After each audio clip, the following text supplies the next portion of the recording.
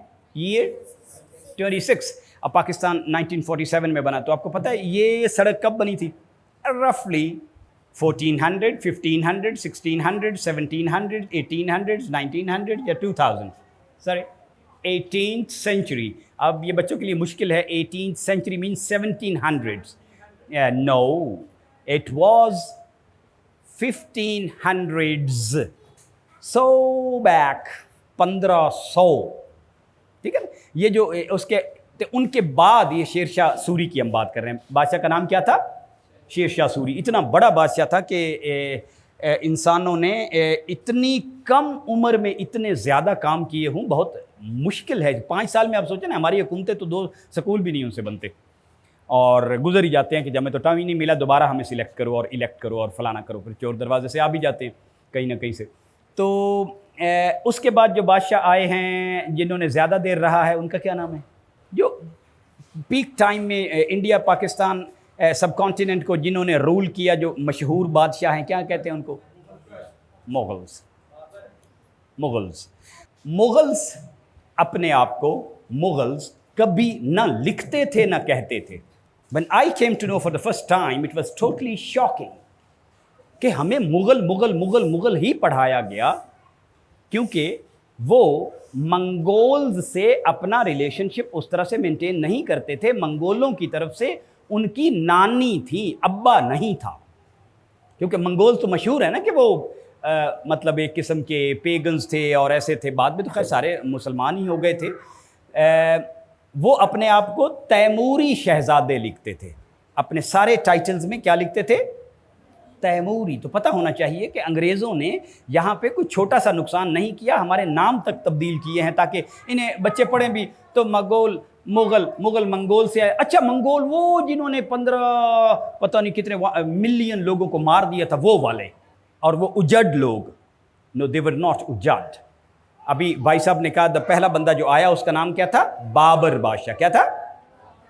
بابر بادشاہ اتنا بڑا تھا اپنے کیریکٹر اور اس میں کہ اب سوچے طاقت اور جرت کی بات, ایک بات میں نے سب کی سٹوری آپ کو سنانی ہے. دین ول کم ٹو دس. اور وہ بادشاہ جو جہاں سے ڈکلائن شروع ہوا پھر پیک ٹائم پہ کبھی پتہ ہونا چاہیے. بابر انڈیا پاکستان میں کوئی بھی دریا نہیں ہے جو بابر نے سوئم کر کے کراس نہ کیا ہو. فوجیں اپنے گھوڑوں کشتیوں پہ جاتی تھی, بابر اپنی تلوار ایک طرف پھینک کے سوئم کر کے جاتے تھے. Can you imagine? پھر ایک دن بابر کو ایک جگہ پہ لگاتار شکست ہونا شروع ہو گئی تو بابر نے کہا کہ یا اللہ یہ میرے گناہ کی وجہ سے ہے, میں اب زندگی صحیح گزاروں گا. توبہ کی. باقاعدہ بابر کی جو بیٹی تھی نا, وہ اس زمانے میں ظاہر ہے جو بادشاہ ہوتے تھے امیر بھی ہوتے تھے اور سارا کچھ, بابر کافی رلا ہے افغانستان میں فلانا. وہ اس وقت کے علماء بادشاہوں کو گھر میں پڑھانے آتے تھے. ٹھیک ہے نا. جو بادشاہ استادوں کی قدر بھی بہت کرتے تھے, وہ اگلی سٹوری میں آ جائے گا. تو بابر کی جو بیٹی تھیں وہ واز یور ایج, وہ بہت زیادہ سوالات پوچھتی تھیں اور علماء جو پڑھانے آتے تھے وہ امبیرس ہو جاتے تھے. ایسے سوالات پوچھتی تھی کہ اچھا پھر جو شیطان تھا وہ پھر جنت میں کیسے آ گیا؟ یہ جو سٹوری ابھی آپ نے سنائی ہے, تو ان کو تو جواب نہیں آتے ہوتے تھے ان مشکل سوالوں کے, تو وہ صاف صاف پوچھتی تھی. تو آپ کو پتہ ہے کہ ان کی بیٹی کو پھر قرآن پاک کی تفسیر کس نے لکھ کے خود پڑھائی؟ بابر بادشاہ نے خود. Can you imagine that? ہماری کتابوں میں نہیں لکھا ہوتا تاکہ ان بندوں کے قد و قامت کا نہ پتہ چلے. بابر بادشاہ نے اپنی بیٹی کو قرآن پاک کا ترجمہ تفسیر خود لکھ کے پڑھایا تھا. اتنے چھوٹے لوگ نہیں تھے, بہت زیادہ پڑھے. اب بابر کے بعد کون آئے؟ ہمایوں. ہمایوں کے لیول کا ایسٹرونومر اس وقت پلانٹ پہ ایک بھی نہیں تھا. ہی واز دا پرسن جس کو ساری ایسٹرونومی آتی تھی. ہمایوں گزر رہے تھے یہاں سے لاہور سے, تو ایک فیملی نے انہیں انوائٹ کر لیا, ان کے پاس رہے. اور بادشاہوں کی خواہش ہوتی تھی کہ ہماری اگلی اولادیں ایسی فیملی سے ہوں جن کو ادب آداب اور جن کا علم سے تعلق ہو. تو ایک وہ استادوں کی فیملی تھی لاہور میں. ان کی بیٹی سے شادی کی تھی، ٹیچرز کی اولادوں سے، ان سے اکبر پیدا ہوا تھا، اور اللہ سے تعلق یہ تھا کہ اکبر بادشاہ ایز اے چائلڈ بیمار ہو گئے، اور پرانے زمانے میں یہ ہوتا تھا کہ آپ کو بخار ہو گیا، بیمار ہو گئے تو بس حکیم ملتے تھے، نہیں ملتے تھے اللہ تعالیٰ کی طرف سے۔ ہمایوں نے اپنے اس مرتے ہوئے بیٹے اکبر کے ارد گرد ایک چکر لگایا، جیسے طواف میں لگاتے ہیں، اور ہاتھ کھڑے کر لیے کہ یا اللہ، میں تو بوڑھا ہو گیا ہوں، یہ میرا بچہ ہے، ہم چاہتے ہیں کہ ہم حکومتیں کریں اور تیرا سسٹم پھیلے، یہ ہو سکتا ہے کہ میں مر جاؤں، یہ بچ جائے۔ بچہ بچ گیا، بادشاہ مر گیا ان نیکسٹ فیو آورز۔ بالکل اس کے الٹ کا واقعہ آپ نے سنا ہوا ہوگا، تو ابھی ہم مقصد سے ہٹ جائیں گے۔ عمر بن عبدالعزیز کا نام سنا ہوا ہے؟ عمر بن عبدالعزیز جب فوت ہو رہے تھے تو ان کا تو اللہ سے بہت ہی تعلق تھا، ان کے بارے میں تو کیا کہنے ہیں، مطلب ان کے آگے تو کوئی، جس طرح وہ فیض نے کہا ہے کہ مقام فیض کوئی راہ میں جچا ہی نہیں، یہ جس بندے پہ 100% فٹ آتا ہے نا امت میں خلفائے راشدین کے بعد، وہ تو عمر بن عبدالعزیز ہی تھے۔ تو کہتے ہیں کہ یا اللہ، یہ جو میرا بیٹا ہے نا، اس سے اتنی محبت ہے کہ میں چاہتا ہوں میرے ساتھ ہی آ جائے۔ اینڈ دا بیٹا also died and buried together. لوگوں کی اللہ سے تعلق ہوتا ہے اور محبتیں ہوتی ہیں، ایسی بات نہیں ہوتی۔ تو یہ تھے اکبر آ گئے، اور اکبر از اے چائلڈ، اور اکبر کو تو سکول میں جانے کا موقع ہی نہیں ملا، اکبر کو سکول میں جانے کا موقع نہیں ملا۔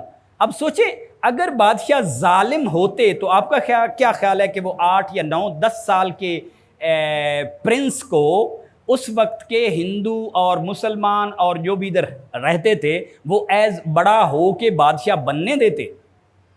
کبھی بھی نہیں، کبھی بھی نہیں۔ اکبر کو پھر ان وزیروں نے پالا کہ یار اتنے عدل والے لوگ ہیں، ہم ان کے ساتھ غداری کیسے کر سکتے ہیں۔ اس بچے کو ریز کیا، اسی کو کنگ رکھا، اور اکبر بیکیم بگ۔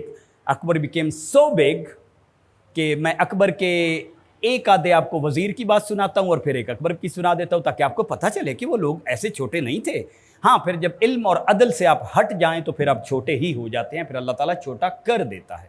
اکبر کے ایک وزیر تھے، ان کا نام تھا ابراہیم خان خانہ۔ گئے مکہ، یہ بچوں کے لیے ہے، کدھر گئے؟ مکہ۔ مکہ میں انہوں نے دیکھا کہ یہ لوگ تو بہت غریب ہیں، اور ان کے پاس تو رہنے اٹھنے بیٹھنے کے لیے اس قسم کی آسائشیں نہیں ہیں، نہ اتنا پانی ہے، نہ کھلے کھانے ہیں جس طرح ہم رہتے ہیں۔ India was the richest place on the planet earth. دنیا کا سب سے امیر ترین علاقہ کون سا تھا؟ انڈیا۔ وہ ہم بعد میں سٹوری کریں گے۔ تو ابراہیم خان خانہ نے مکے کے امیر ترین لوگوں کو بلا لیا جو مسجد حرام کی حفاظت کرتے تھے، ارینجمنٹ کرتے تھے۔ ان کو کہا کہ کتنے بندے ہیں جو صفائی پہ ہیں؟ انہوں نے کہا 250۔ کتنے بندے ہیں ٹیچر رکھے ہوئے ہیں؟ انہوں نے کہا اتنی فیملیز۔ کتنے بندے آتے ہیں؟ کتنے بندے سٹے کرتے ہیں؟ عمرے اور حج میں پیک سیزن میں کیا ہوتا ہے؟ اپنے منشی کو کہا لکھتے جاؤ لکھتے جاؤ لکھتے جاؤ لکھتے جاؤ لکھتے جاؤ۔